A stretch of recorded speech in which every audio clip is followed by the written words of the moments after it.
P രാജീവിനെ വർണ്ണിച്ചുകൊണ്ടുള്ള Sasi തരൂരിന്റെ ലേഖനം കോൺഗ്രസിനുള്ളിൽ ഇപ്പോഴും പൊഹഞ്ഞുകൊണ്ടിരിക്കുക. അതായത് ഇപ്പൊ വി മുരളീധരനും പറഞ്ഞിട്ടുണ്ട്, കെ മുരളീധരനും പറഞ്ഞിട്ടുണ്ട്, ഈ പറയുന്ന അച്ചടക്ക ലംഘനം തരൂരിന്റെ ഭാഗത്തുനിന്ന് കടുത്ത അച്ചടക്ക ലംഘനമാണ് ഉണ്ടായിട്ടുള്ള. പാർട്ടിയിൽ നിൽക്കുമ്പോൾ പാർട്ടിക്ക് വിധേയനായിട്ട് നിൽക്കണം, അല്ലാതെ എല്ലാവർക്കും സ്വതന്ത്രമായിട്ട് ചിന്തിക്കാനും പറയാനും ഒക്കെ ഉള്ള അവകാശമുണ്ട്. പക്ഷെ പാർട്ടിക്കകത്ത് നിൽക്കുമ്പോൾ പാർട്ടിയുടെ നിലപാടനുസരിച്ചും പാർട്ടിക്ക് വിധേയപ്പെട്ട് നിൽക്കണമെന്നും ഒരു ഓർമ്മപ്പെടുത്തലും കൊടുത്തിട്ടുണ്ട്. ഇതിൽ നമ്മൾ നോക്കിയാൽ ശശി തരൂർ എന്ന് പറയുന്ന നേതാവിനെ കഴിഞ്ഞ 4 വർഷമായിട്ട് കോൺഗ്രസ് പാർട്ടിയിലെ MP എന്നുള്ള നിലയിലാണ് അറിയപ്പെടുന്നത്, UDF MP എന്നുള്ള നിലയിലാണ് അറിയപ്പെടുന്നത്. അതവിടെ നിൽക്കട്ടെ.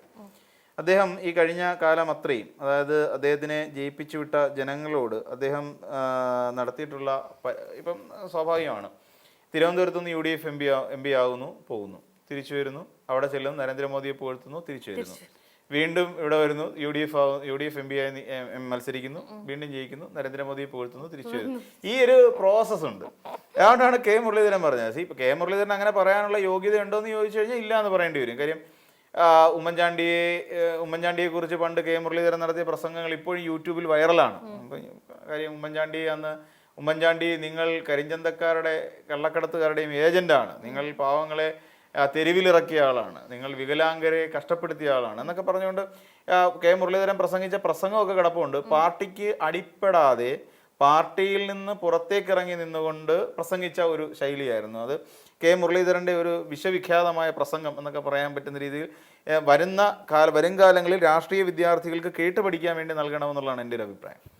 ആ കെ മുരളീധരനെ സംബന്ധിച്ചിടത്തോളം ഇപ്പം ശശി തരൂരിനെ കുറ്റം പറഞ്ഞിരിക്കുകയാണ്. ശശി തരൂർ നമുക്കറിയാം, ശശി തരൂർ ഇവിടുന്ന് പോയി കഴിഞ്ഞാൽ, കേരളം വിട്ടു കഴിഞ്ഞാൽ അദ്ദേഹത്തിന് പിന്നെ വേറൊരു ഫേസാണ്. അതൊരു സംഘപരിവാർ ഫേസായി മാറും. നമ്മുടെ ശശി തരൂരിന് അവിടെ ചെന്ന് കഴിഞ്ഞാൽ പിന്നെ നരേന്ദ്രമോദി ദൈവമാണ്. അപ്പം ഈ നരേന്ദ്രമോദി ദൈവമായതുകൊണ്ട് തന്നെ നരേന്ദ്രമോദിക്ക് വേണ്ടിയിട്ട് സംസാരിക്കും. ആദ്യമൊക്കെ ഈ പറയുന്നത് പോലെ ഈ രീതിയിലുള്ള ഒരു പ്രീണനം കണ്ട സമയത്ത് എല്ലാവർക്കും ഒരു അങ്ങോട്ടേക്ക് ചാടുമെന്ന് മാധ്യമങ്ങൾ അടക്കം വലിയ കൊട്ടിഘോഷിച്ച് വാർത്തകളൊക്കെ കൊടുത്തിരുന്നു. പക്ഷെ ഇപ്പൊ ആർക്കും അത് വലിയ കാര്യമല്ല, പോട്ടെ എന്നുള്ള ഒരു രീതിയിലോട്ട് എല്ലാവരും എത്തി. ഇപ്പം ശശി തരൂരിനെ സംബന്ധിച്ചിടത്തോളം, ശശി തരൂർ ഈ പറയുന്ന കോൺഗ്രസ് എന്ന് പറയുന്നത് ശശി തരൂരിനെ സംബന്ധിച്ചിടത്തോളം ചെറിയൊരു സർക്കിളാണ്. എന്തുകൊണ്ടാണെന്ന് ചോദിച്ചു കഴിഞ്ഞാൽ, നമ്മൾ നേരത്തെ പറഞ്ഞ പോലെ ഞാൻ അപ്പൻ സുഭദ്ര എന്ന് പറയുന്ന പോലെ ഇതാണ് ട്രസ്റ്റ് എന്ന് പറയുന്ന പോലെയാണ്. അവിടോട്ട് നോക്കിക്കഴിഞ്ഞാൽ പ്രിയങ്ക ഗാന്ധി, സോണിയാഗാന്ധി, രാഹുൽ ഗാന്ധി ഇവരിലേക്ക് ഒതുങ്ങി നിൽക്കുന്നതാണ് കോൺഗ്രസ് എന്ന് പറയുന്നൊരു സർക്കിൾ. ഇതിന് പുറത്തേക്കൊരു സർക്കിൾ ഇല്ല. അതാണ് കോൺഗ്രസിന്റെ ഏറ്റവും വലിയൊരു ഒരു പ്രശ്നം എന്ന് പറഞ്ഞാൽ അതാണ്, ഒരു പോരായ്മ എന്ന് പറഞ്ഞാൽ അതാ. ഈ പറയുന്ന പോലെ എന്നിട്ട് ഈ പറയുന്ന ഈ 3 പേരെ നിയന്ത്രിക്കുന്ന രണ്ട് ഫാക്ടർ എന്ന് പറഞ്ഞാൽ, ഒന്ന് നമ്മുടെ മല്ലികാർജ്ജുൻ ഖാർഗെയും അതോടൊപ്പം തന്നെ നമുക്ക് അറിയാവുന്ന പോലെ KC വേണുഗോപാലുമാണ്. ഇപ്പോൾ ഈ അങ്ങനെ ഇത്രയും ചെറുതായി നിൽക്കുന്ന നാളെ ഒരു ഭാവി എന്ന് സ്വയം ഒരു ചോദ്യചിഹ്നം പോലെ, 75 വർഷത്തെ പാരമ്പര്യമൊക്കെ പറയുന്നുണ്ടെങ്കിൽ തന്നെയും സ്വയം ഒരു ചോദ്യചിഹ്നമാണ്. നാളെ കോൺഗ്രസ് എന്ത് ചെയ്യും? നാളെ ഇവിടെ സർക്കാർ അധികാരത്തിൽ വന്നാൽ എന്ത് ചെയ്യും? വന്നില്ലെങ്കിൽ എന്ത് ചെയ്യും? വീണ്ടും BJPയിലേക്ക് തന്നെ അധികാരം സ്പ്ലിറ്റ് പോകുന്നതിനെ കുറിച്ച് ചിന്തിക്കുമ്പോൾ സ്വാഭാവികമായിട്ടും രാജ്യത്തുള്ള എല്ലാ കോൺഗ്രസ് പ്രവർത്തകരും, ഇപ്പം നമുക്കറിയാവുന്ന പോലെ സുവേന്ദു അധികാരി ബംഗാളിൽ വന്നത്, സുവേന്ദു അധികാരി BJPക്കാരനായിട്ടല്ല സുവേന്ദു അധികാരി അധികാരത്തിൽ കയറുന്നത്. അദ്ദേഹം കോൺഗ്രസ്സുകാരനായിരുന്ന ആള് സുവേന്ദു അധികാരി പിന്നീട് മാറുന്നതാണ്. അസ്സാമിൽ ഹിമന്ത് ബിശ്വ ശർമ്മ മുഖ്യമന്ത്രിയായി മാറുന്നതിന്റെ പ്രധാനപ്പെട്ട കാരണം അദ്ദേഹം BJPക്കാരനായതുകൊണ്ടാണ്. പക്ഷേ അടിയുറച്ച BJP ആയിരുന്നു എന്ന് ചോദിച്ചാൽ അല്ല, അദ്ദേഹം കൺവെർട്ടഡ് BJP ആണ്, കോൺഗ്രസിൽ നിന്ന് BJPയിലേക്ക് മാറിയതാണ്. അപ്പം അങ്ങനെ ഒരുപാട് പേരുണ്ട് കേട്ടോ. അങ്ങനെ ഒരുപാട് പേരുടെ ലിസ്റ്റ് എടുത്ത്, പല മുഖ്യമന്ത്രിമാരുടെ ലിസ്റ്റ് എടുത്ത് നോക്കിക്കഴിഞ്ഞാൽ നമുക്ക് മനസ്സിലാക്കാം പലരും കോൺഗ്രസിൽ നിന്ന് BJPയിലേക്ക് പോയവരാ. അപ്പോൾ അതിന്റെ അർത്ഥം ഈ പറയുന്ന കോൺഗ്രസിൽ നിന്ന് BJPയിലേക്ക് ഇനി അടുത്ത തവണയും അടുത്ത ലോക്സഭാ തെരഞ്ഞെടുപ്പിന് 3 വർഷം കൂടെ അല്ലേ ഉള്ളൂ. അപ്പം 3 വർഷം കൂടെ കഴിയുമ്പോൾ വീണ്ടും ഒരു കുത്തൊഴുക്കുണ്ടാവും.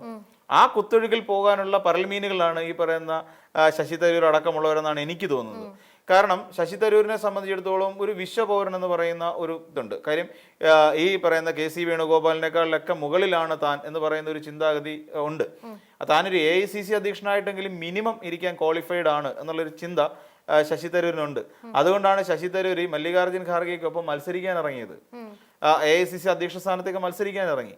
അപ്പോൾ അത് ശശി തരൂരിനെ സംബന്ധിച്ചിടത്തോളം അത്തരം പോസ്റ്റുകളാണ് തരൂരിന് താല്പര്യം. പിന്നെ ശശി തരൂർ പറഞ്ഞതിനകത്ത് തെറ്റൊന്നുമില്ല. നമ്മുടെ കേരളത്തിലെ സ്റ്റാർട്ടപ്പുകൾക്ക് ഒരുപാട് വലിയ പ്രാധാന്യം ലഭിച്ചിട്ടുണ്ട്, ബിസിനസ് കുറച്ചുകൂടെയൊക്കെ മെച്ചപ്പെട്ടിട്ടുണ്ട്, അതായത് ഇൻവെസ്റ്റേഴ്സിൻ്റെ ഇവിടെ കേരളത്തിലേക്ക് കൊണ്ടുവരാൻ കഴിഞ്ഞിട്ടുണ്ട്. അതൊക്കെ പി രാജീവിൻ്റെ മെച്ചം തന്നെയാണ് എന്നുള്ളത് അദ്ദേഹം ഇന്ത്യൻ എക്സ്പ്രസിൽ ഒരു ലേഖനത്തിലൂടെയാണ് അദ്ദേഹം വ്യക്തമാക്കിയത്. കേരളത്തിൽ ഒരുപാട് ഇതിനു മുമ്പും പറഞ്ഞിട്ടുണ്ട്, കേരളത്തിൽ ഒരുപാട് വ്യാവസായികമായി കേരളം ഒരുപാട് മുന്നിലേക്ക് പോയി കഴിഞ്ഞിരിക്കുന്നുവെന്ന് ഇതിനു മുൻപും ശശി തരൂർ പറഞ്ഞിട്ടുള്ള കാര്യമാണ്. അപ്പം അതൊക്കെ നമ്മളെടുത്ത് പരിശോധിച്ച് നോക്കുമ്പോൾ സ്വാഭാവികമായും തരൂരിന് എന്നാൽ ആലോചിക്കും തരൂർ ഇടതുപക്ഷത്തേക്ക് ചാഞ്ഞിരിക്കുന്നു. അല്ല, തരൂർ സത്യം പറഞ്ഞു എന്ന് മാത്രം. അപ്പോൾ ഇവിടെ കെ മുരളീധരൻ കാണുന്നത് ഇത് മുന്നണിയെ ദുർബലപ്പെടുത്തും. കാര്യം അധികാരം കിട്ടിക്കഴിഞ്ഞതിന് ശേഷം ഒരാൾ ഇങ്ങനെ പറയുകയാണ്, ഇപ്പം അധികാരത്തിലിരിക്കുന്നത് കോൺഗ്രസ് സർക്കാരാണ്, അല്ലെങ്കിൽ UDFന്റെ സർക്കാരാണ്. അപ്പോൾ UDF സർക്കാർ അധികാരത്തിൽ ഇരിക്കുന്ന സമയത്ത് UDFന്റെ ഒരു നേതാവ് ഇങ്ങനെ പറഞ്ഞാൽ, അതായത് പാർട്ടിക്ക് പുറത്ത് നിന്നുകൊണ്ട് പറയുകയാണ്. കാര്യം പാർട്ടി എന്ന് പറഞ്ഞു കഴിഞ്ഞാൽ നമുക്കറിയാം, പാർട്ടിക്ക് അകത്ത് ഏതൊരാളും ചില അഭിപ്രായ പ്രകടനം നടത്തുമ്പോൾ മുന്നിൽ പാർട്ടി ഉണ്ടാവണം. പാർട്ടിക്ക് അകത്ത് നിന്നുകൊണ്ട് സംസാരിക്കാൻ പാടുള്ളൂ എന്നതാണ് വിപ്പ്. കാരണം പാർട്ടിയുടെ ചില ആദർശങ്ങൾ, പാർട്ടിയുടെ ചില തീരുമാനങ്ങൾ, പാർട്ടിയുടെ നയങ്ങൾ, ഇതൊക്കെ അനുസരിച്ചുകൊണ്ട് മാത്രമേ ഏതൊരു പാർട്ടി പ്രവർത്തനം മുന്നോട്ട് പോകാൻ പറ്റൂ. അല്ലാത്തവരെ എല്ലാം പടിക്ക് പുറത്താക്കുന്ന ഒരു ശീലം എല്ലാ പാർട്ടിക്കും ഉണ്ടെന്നേ. അത് കോൺഗ്രസിന് മാത്രമല്ല, എല്ലാ രാഷ്ട്രീയ പാർട്ടികൾക്കും അങ്ങനെ ഒരു ശീലമുണ്ട്. അപ്പോൾ അതിന് മറുകണ്ഠം ചാടിക്കൊണ്ടാണ് ഇപ്പം നമുക്കറിയാവുന്ന പോലെ ശശി തരൂർ ഇങ്ങനെ ലേഖനം എഴുതിയിരിക്കുന്നത്. അപ്പം എല്ലാ കാലഘട്ടത്തിലും പാർട്ടിക്ക് പുറത്ത് നിന്നുകൊണ്ട്, അല്ലെ പാർട്ടിക്ക് അതീതമായി നിന്നുകൊണ്ട് തന്നെയാണ് ശശി തരൂർ സംസാരിച്ചിട്ടുള്ളത്. നമുക്കറിയാവുന്ന പോലെ ഒരു കാശ്മീർ ആക്രമണവുമായി ബന്ധപ്പെട്ടുകൊണ്ട് CPMന്റെ പിന്നെ ഇന്ത്യയുടെ ഭാഗം വിശദീകരിക്കാൻ വേണ്ടിയിട്ട് പോയത് ശശി തരൂർ പോയിട്ടുണ്ടായിരുന്നു. ശശി തരൂരാണ് ലോകം മുഴുവൻ, അമേരിക്ക അടക്കമുള്ള ലോകരാഷ്ട്രങ്ങളിൽ പോയിട്ട് ഇന്ത്യയുടെ ഭാഗം ന്യായീകരിച്ചത്, ഇന്ത്യയുടെ ഭാഗം പറഞ്ഞത്. ആർക്ക് വേണ്ടിയിട്ടാണ് പോയി? ഇന്ത്യക്ക് വേണ്ടിയിട്ടാണ് പോയത്. അന്ന് അദ്ദേഹത്തിനെതിരെ എന്തെല്ലാം കൊലവിളിയാണ് ഇവിടുത്തെ കോൺഗ്രസ്സുകാർ നടത്തിയത് എന്ന് പറയുന്ന പോലെയുള്ളൂ. ഇതിനകത്ത് അത്രമാത്രം നമ്മൾ മനസ്സിലാക്കുക എന്നതിനപ്പുറത്ത് വേറെ ഒരു കാര്യമില്ല. ശശി തരൂർ ഇത് പിന്നെ കെ മുരളീധരൻ ഇങ്ങനെ പറയുന്നുണ്ട്, ശശി തരൂരിനായിട്ട് സംഭവിക്കും. 3 വർഷത്തേക്ക് അതേ MP തന്നെയാണ്, മൈൻഡ് ചെയ്യത്തുമില്ല. നാളെ ഇങ്ങോട്ട് വന്ന് തരൂർ വീണ്ടും വന്ന് തിരുവനന്തപുരത്ത് നിന്ന് MP ആയിട്ട് വീണ്ടും ഡൽഹിക്ക് പോകും. ഇത് സ്വാഭാവിക പ്രോസസ്സാണ്. നാളെ തരൂർ തിരുവനന്തപുരത്ത് അടുത്ത 3 വർഷം കഴിയുമ്പോൾ തിരുവനന്തപുരത്ത് മത്സരിക്കാൻ വന്നു കഴിഞ്ഞാൽ മുരളീധരൻ പറയുമോ ജയിപ്പിക്കരുത് എന്ന് പറഞ്ഞിട്ട് മുരളീധരൻ ക്യാമ്പയിൻ ഇറങ്ങുമോ? അപ്പോഴും വട്ടിയൂർക്കാവിൽ കെ മുരളീധരൻ ഉണ്ടാവും. കെ മുരളീധരനായിരിക്കും വട്ടിയൂർക്കാവിലെ പ്രവർത്തനങ്ങൾ ഏകോപിപ്പിക്കുന്നത്.